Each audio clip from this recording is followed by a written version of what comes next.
Idea চ্যানেলে আপনাদেরকে আবার আরেকবার স্বাগত। অনেকদিন লং ভিডিও নিয়ে আসতে পারিনি, বিভিন্ন কাজের জন্য আমি ব্যস্ত ছিলাম।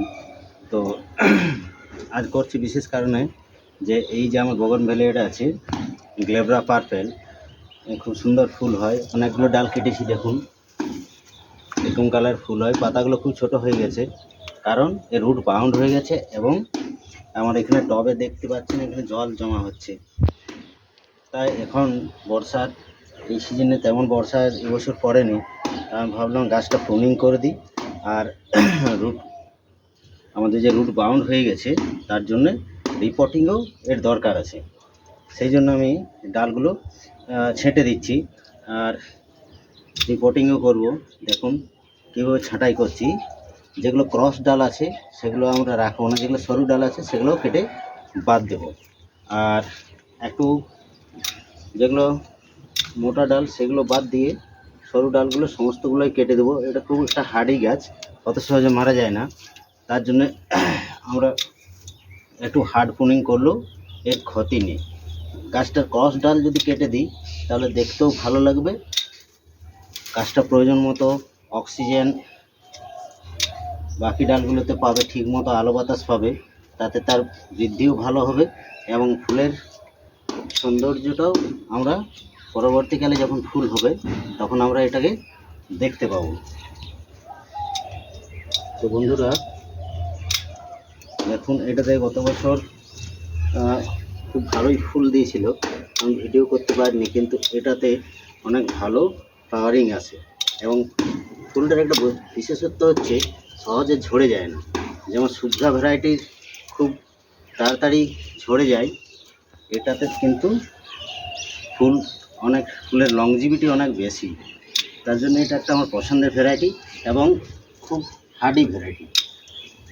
যেমন বাকি ভ্যারাইটিগুলোতে রুট রট হয়ে মারা যায়, এটাতে দীর্ঘদিন ধরে জল আমার জমে আছে গোড়াটাতে, তা সত্ত্বেও এ কিন্তু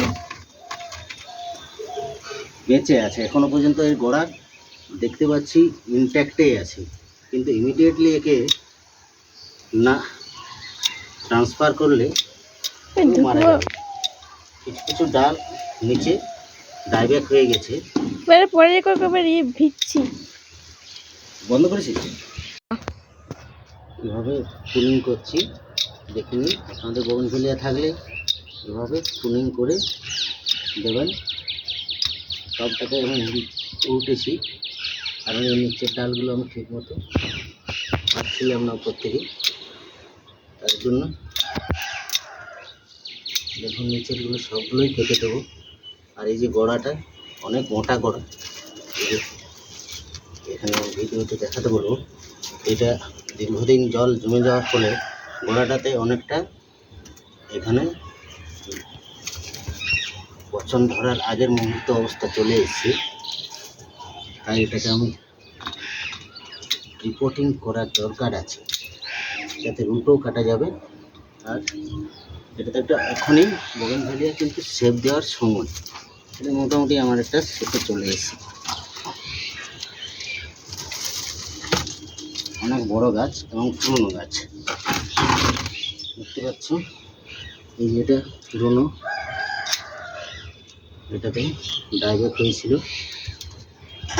ডাইব্যাক ডালগুলো কেটে বাদ দিচ্ছি। আর ক্রস ডাল অবশ্যই আমি রাখবো না, ক্রস ডাল কেটে বাদ দিতে হবে, তাতে করে গাছের গ্রোথও ভালো হয় আর দেখতেও ভালো লাগে। মোটামুটি গোটা ভিডিওটাতে আমি দেখাতে বলবো, গোটা গাছটা মোটামুটিভাবে প্রুনিং হয়ে গেছে। গাছটা গোটা ভিডিওটাতে দেখো।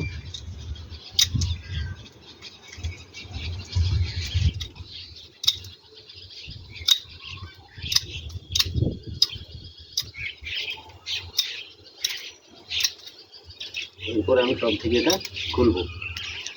পরের ভিডিওতে আমি কীভাবে রিপোর্টিং করব সেটা দেখে নেবেন আপনারা। Thank you. গার্ডেনিং আইডিয়াতে আপনাদেরকে অনেক অনেক ধন্যবাদ। ট্রেনিং আইডিয়া চ্যানেলে আপনাদেরকে স্বাগত।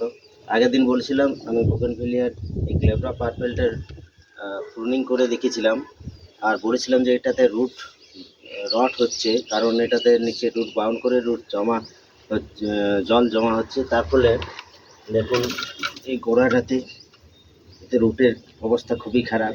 এটাকে আমি রিপোর্ট করতে অনেক পরিশ্রম করতে হলো টব থেকে খুলতে। এটাকে আমি রিপোর্ট করে দেবো আজকে।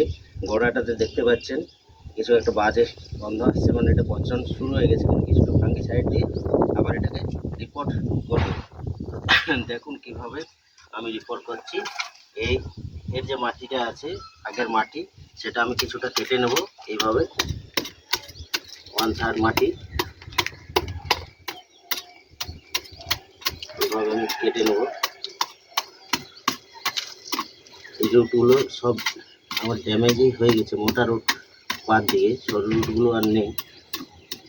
বেশ কিছুদিন ধরে এটাতে রুট বাউন্ড হয়েছিল, আর গত বছর রিপোর্টিং করা হয়নি, সেই জন্য এই গাছটি আমার টব থেকে খুলতে যথেষ্ট বেগ পেতে হবে। এখানেও আমি এটা নিচ দিকটা কিছুটা কেটে নেব, মোটামুটি 1/3 মতো কেটে নেব।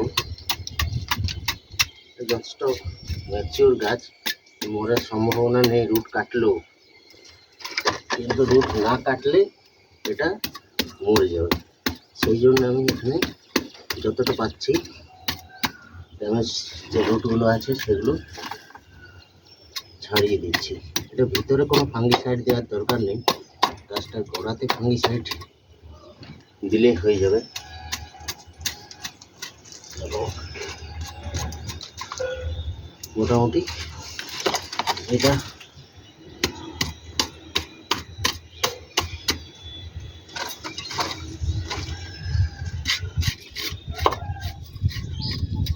মাটিটাও পরবর্তীকালে ব্যবহার করা যাবে, তো আমি এখন ব্যবহার করবো না, এটাকে রোদ্রে শুকিয়ে নিয়ে ব্যবহার করব, কারণ এর মধ্যে অনেক ফাঙ্গাস থাকতে পারে। মাটিটাও অনেক জৈব উপাদান আছে, প্লাস এটাতে সিন্ডার মেশানো ছিল ড্রেনেজ সিস্টেম ঠিক রাখার জন্য, কিন্তু বর্তমানে এটা এই রুটগুলো পচে ফাঙ্গাসের সৃষ্টি হতে পারে। তার জন্য এই মাটিটা আমি ব্যবহার করবো না এখন। এটা শুকতে দেওয়ার পরে এটা আমি ব্যবহার করব। এই দাঁড়ালো পজিশন গাছটার মাটি মোটামুটি 1/3 পরিমাণ কমিয়ে দিয়েছি। তাহলে দেখুন কিভাবে এটাকে আমি এই টবের মধ্যে, এই পুরনো টবে, এটাতে আর টবটা বাড়াচ্ছি না, এই পুরনো টবেই আমি এখানে একটা দিয়ে দিলাম। আগের থেকে আমার এটা মাটিতে করাই ছিল, সেই মাটির মধ্যে একে আমি প্রতিস্থাপন করব। খুব ঝুরঝুরে মাটি আছে, বোগেনভেলিয়ার জন্য মাটি খুব হালকা হওয়া দরকার, যেন রুটের গ্রোথ খুব ভালোভাবে হয়ে থাকে। আর বোগেনভেলিয়া প্রতিস্থাপনের সময় একটা বিষয় মাথায় রাখা দরকার, যেন গোড়াটা কিছুটা উঠে থাকে। গোড়াটা দেখিয়ে দিচ্ছি, এইভাবে গোড়াটা উপরে যেন থাকে, এই টবের সারফেস গোড়াটা উপরে থাকে। এই উপরে থাকলে গোড়াটা কি হবে, এখানে জল জমে এই গোড়াটা পচবে না, তার জন্য এই টবের থেকে যেন এই গোড়াটা উপরে থাকে, বাদ বাকি অংশগুলো নিচে থাকুক, ক্ষতি নেই, কিন্তু এই গোড়াটা উপরে থাকার দরকার। এরপর আমি এটাতে মাটি ভর্তি করে দেবো।